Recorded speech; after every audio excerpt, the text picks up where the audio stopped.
Miranda, it's a pretty shocking result for New York, meant to be America's greatest city. How do you think New York, where you live, will change now under Mamdani? Look, I have to say that almost, I came here in mid 2019, and Bill de Blasio was in the throes of his second term. And in the course of 8 years, he really trashed the city in every possible way. Just the same sort of policies that Mamdani will bring. And so I just felt the city crumbling around me, the smell of marijuana in the streets, the anti-cop protests, which grew into, of course, during the pandemic, the George Floyd, defund the police movement, and the police were defunded to the tune of $1 billion. That was the NYPD. We've seen the streets; they really descended into a terribly dangerous situation. It was scary to get on the subway. Women were being pushed in front of the subway. There were homeless, crazy people everywhere. I think people underestimated two things. One is the depth of the antipathy towards Andrew Cuomo, largely because of his handling of the pandemic, and also, of course, the sexual harassment allegations that finally drove him out of office.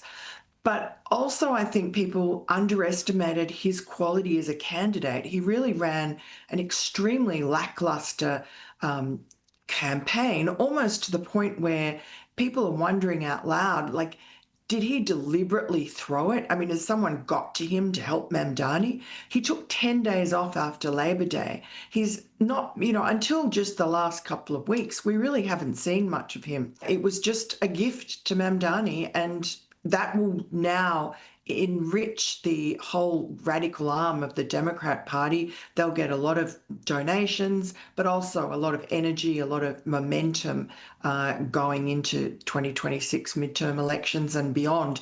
And I think that's an interesting dilemma for the Democratic Party, because they really don't want to succumb to their left flank. I'm also interested in Mamdani's economic populism, if you like, just offering freebies. And it reminds me, to a lesser extent, but still the same playbook, of Albanese at the last election, offering to pay off students' HECS debt, and now his push for free universal childcare. So it does seem to be this move towards buying votes, offering the younger generation things for free. What's your view on this?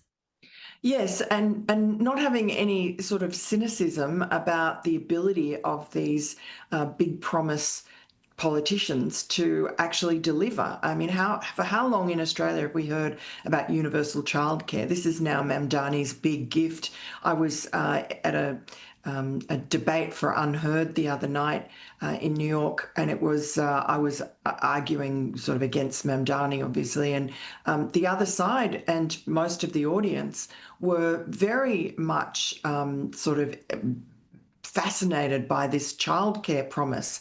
And having seen the promises in Australia and how all they did was drive up the cost of childcare, I was struck by really the naivety of the electorate. I guess it's new for them. This sort of socialism is a new concept in America, maybe, although living in New York, it's pretty socialist. There's a lot of welfare. And of course, what Mamdani is promising, which is disastrous for the very working class that he claims that he represents, is a sanctuary city. He's promising that it's already a sanctuary city for illegal migrants, which means federal law can't apply. But he's promising to double down on that, spend a huge amount of money in giving like $100 million or something to illegal migrants so that they can get more free legal care to fight the federal government, to fight Donald Trump, and to fight ICE, to stop the immigration enforcement people from the federal government coming in and deporting and arresting the worst of the criminals. Miranda, just in other news, Dick Cheney has passed away. How do you think he'll be remembered, and will this be somewhat of a mixed legacy?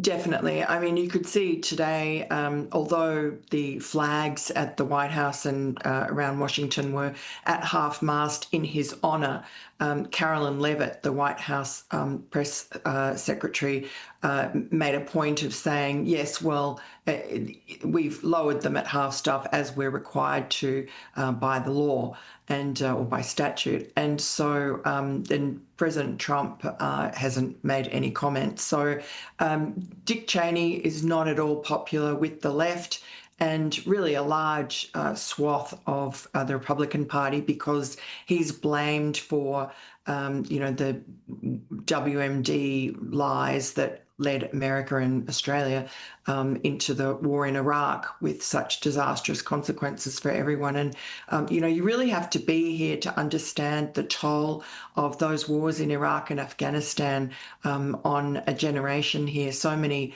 wounded veterans every day, they're committing suicide.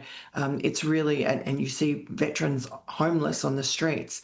So it's really a burning sore, and it explains in large part why there's such an isolationist streak that has crept into, particularly into MAGA.